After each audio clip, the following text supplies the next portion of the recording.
திரு பெருமாள்மணி, பீகார் தேர்தலில் ஒரு மிக பிரம்மாண்டமான வெற்றியை பெற்றுட்டோம். அடுத்து எங்களுடைய குறி தமிழகமும் மேற்கு வங்காளமும் தான். இது ரெண்டுத்திலையுமே நாங்கள் ஆட்சி அமைப்போம் அப்படின்னு குஜராத்தில் உள்துறை அமைச்சர் அமித்ஷா பேசியிருக்காரு. என்ன யோசனையில் இருக்காரு தமிழகத்தை பொறுத்த வரைக்கும் கூட்டணி வியூகம் தொடர்பா?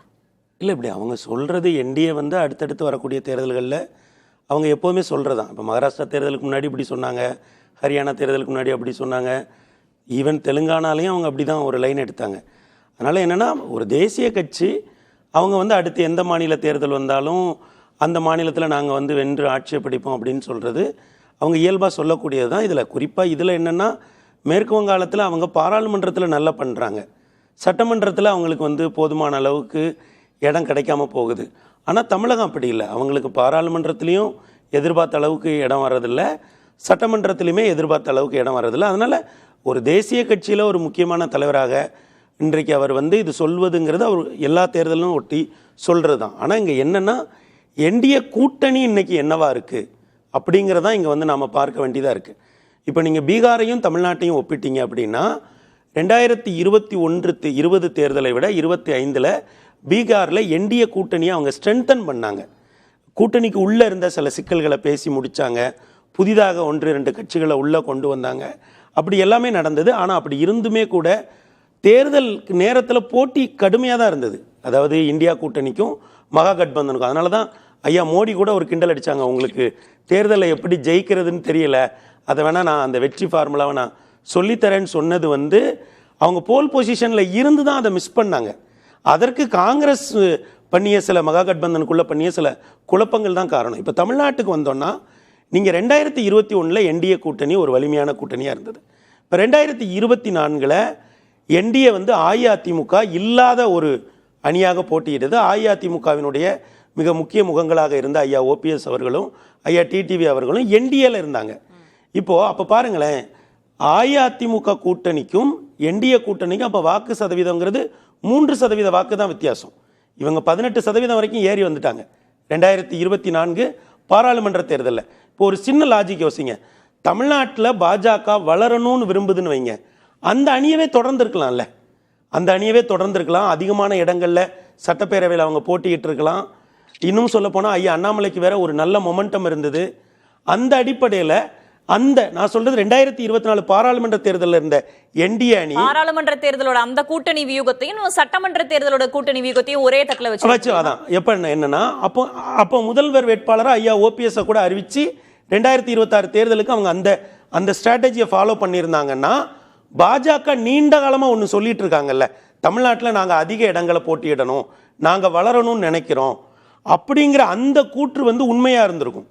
ஆனால் அவங்க என்ன பண்ணுறாங்க, இந்த கூட்டணியில் இருந்து புதிதாக அஇஅதிமுகவோட ஒரு கூட்டணியை உருவாக்குறாங்க.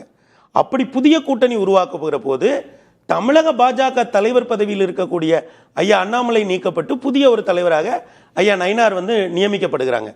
அப்போது ஏதோ ஒரு காரணத்தினால நம்மளை இந்த அணியை விட அஇஅதிமுக கூட போகிறது தான் தனக்கு சிறப்பாக இருக்கும் அப்படின்னு பாஜக தலைமை ஒரு முடிவு எடுக்குது.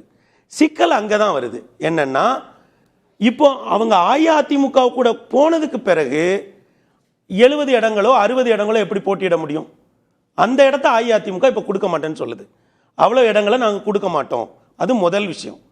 இப்போ 2024 இருந்தது போலவே ஒரு என்டிஏ அணி இருந்திருந்துன்னு வைங்க, பாஜக சொல்றது எல்லாமே தமிழ்நாட்டில் நடந்திருக்கும். நீங்க 2024 இருந்த கூட்டணியை உங்க கூட உங்க தலைமையை ஏற்றுக்கொண்டு உங்களுக்கு 18% வாக்குகள் வரைக்கும் பெற்று தந்த எல்லாரையும் விட்டுட்டு அஇஅதிமுக கூட போயிட்டு, அஇஅதிமுக இப்ப என்ன, இது என்டிஏ, இங்க நாங்க இது என்டிஏ அணி, இந்த கூட்டணிக்கு தலைவர் ஐயா எடப்பாடி பழனிசாமி. அப்ப அது மட்டும் இல்லை, அதற்கப்புறம் ஒரு சில நாளிதழ்களில் கொடுக்கப்பட்ட பேட்டியில கூட முதல்வர் வேட்பாளர் ஐயா எடப்பாடி பழனிசாமி தான் அப்படிங்கிறத இவங்க ஐயா அமித்ஷா உறுதிப்படுத்தாமலே இருந்தாங்க. அவங்க என்டிஏவில் இருந்து முதல் திரு அண்ணாமலை அவர்களும் பொதுக்கூட்டத்துல எல்லாம் பேசியிருந்தார் இல்லையா, எடப்பாடி பழனிசாமி முதல்வராக உழைப்போம்னு எல்லாம். யாரோட இது வெயிட்டேஜ் இருக்கும்? நீங்க ஐயா அமித்ஷா அப்படி சொல்றதுக்கு வெயிட்டேஜ் வருமா? ஐயா அண்ணாமலை இங்க சொல்றது, அவர் அமித்ஷா இவர் தான் முதல்வர் வேட்பாளர்னு சொல்லலையே தவிர, ஆனா முதல்வர் வேட்பாளர் அவர் இல்லன்றதையும் சொல்லல இல்லையா சார்? அஇஅதிமுகவிலிருந்து ஒருவர் வருவார் அப்படின்னு சொன்னா அது நீங்க ரெகக்னைஸ் பண்ணணும் இல்லைங்க. ஏன்னா நீங்க ஒரு கூட்டணியை மறுகட்டமைப்பு பண்றீங்க.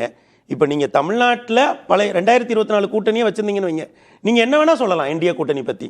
இவங்க தான் முதல்வர்னு சொல்லலாம், யார் வேணா வரலான்னு சொல்லலாம். அப்ப அஇஅதிமுகக்குள்ள போன பிறகு அவங்க என்ன சொல்றாங்க, ஒரு தெளிவுபடுத்தாத ஒரு நிலைமை இருக்கு. அதிக இடங்கள்ல போட்டியிடுவாங்க. அஇஅதிமுக இந்த மாநிலத்தை 32 வருஷம் ஆண்ட கட்சி. அவங்க 47% வாக்குகள் வரைக்கும் பார்த்த ஒரு கட்சி. அவங்க எப்படி வந்து பாரதிய ஜனதா கட்சியோட அத்தாரிட்டி அவங்க எப்படி ஏத்துப்பாங்க? அதுதான் இங்க இருக்க சிக்கலுக்கு காரணம். இப்ப என்னன்னா, பாரதிய ஜனதா கட்சி இன்றைக்கு மத்தியில் ஆளுங்கட்சியாக இருக்கலாம், ஆனால் மாநிலத்தில் அஇஅதிமுக ஒரு எதிர்க்கட்சிங்கிற இடத்துல இருக்கு. அப்போ அதனுடைய தலைவராக இருக்கக்கூடிய, தலைமை பொறுப்பில் இருக்கக்கூடிய ஐயா எடப்பாடியார் என்ன சொல்றாங்களா, நான் சொல்றதுதான் கண்டிஷன். அது வந்து இடங்களா இருக்கட்டும், கூட்டணிக்குள்ள யாரு வரணும் போகணுங்கிறதா இருக்கட்டும், எல்லாத்தையும் முடிவு பண்றது அஇஅதிமுக தான் முடிவு பண்ணும், பாஜக முடிவு பண்ண முடியாது அப்படிங்கிறது தான் இந்த இஷ்யூவோட மையக்கரு.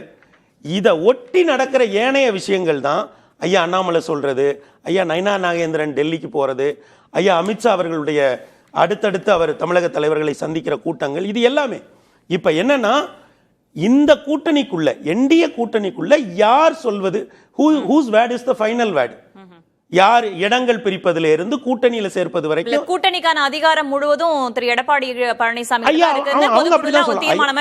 அவங்க என்ன சொல்றாங்கன்னா, இப்ப எப்படி இந்தியா கூட்டணிக்குள்ள திராவிட முன்னேற்ற கழகத்துக்கு ஒரு முன்கை இருக்கு, அவங்க தான் அந்த முடிவு எடுக்கிறாங்களோ, அதே போல என்டிஏ கூட்டணிக்குள்ள நான் தான் முடிவெடுப்பேன். அதுதானே இவ்வளவு பிரச்சனைக்கும் காரணம், அதானே இவ்வளவு ஊகங்கள் நடக்குது. இப்போ 2021 தேர்தலில் என்ன நடந்தது, ஐயா எடப்பாடியார் தான் எல்லாத்தையுமே முடிவு பண்ணாங்க. இடங்களை பிரிச்சு கொடுக்கறதா இருக்கட்டும், யாரு வரணும் யாரு வர வேண்டாம், எல்லாத்தையுமே அவங்க தான் முடிவு பண்ணாங்க.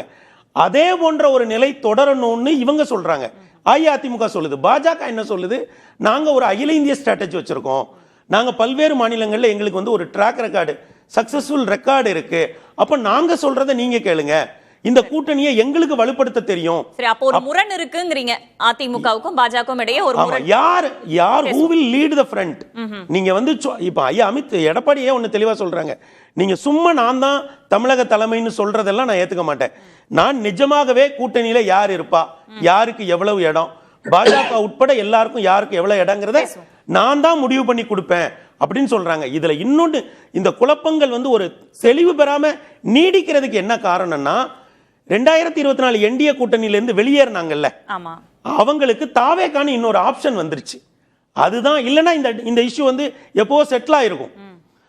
இப்ப நீங்க இந்த பின்புலத்தை பாத்தீங்களா, 21 என்டிஏ கூட்டணி, 24 என்டிஏ கூட்டணி, 26 ஒரு என்டிஏ கூட்டணி. இந்த என்டிஏ கூட்டணியை வலுப்படுத்தணுங்கிறது தான் ஐயா அமித்ஷாவுடைய நோக்கமும் ஐயா எடப்பாடியோட நோக்கமும். ஆனால் அந்த என்டிஏ கூட்டணியில் இருந்த கட்சிகளுக்கு இன்னைக்கு 2 அல்லது 3 ஆப்ஷன் வந்துருச்சு. என்னன்னா, ஒன்று திமுகவுமே அவங்களோட பேசுது, ஒரு சில கட்சிகளோட, தாவேகா இன்னொரு ஆப்ஷனா இருக்கு, என்டிஏ ஒரு ஆப்ஷனா இருக்கிறதுனால தான் இந்த குழப்பம் நீடித்து கொண்டே போகிறது. நம்ம தொடர்ந்து பேசுவோம்.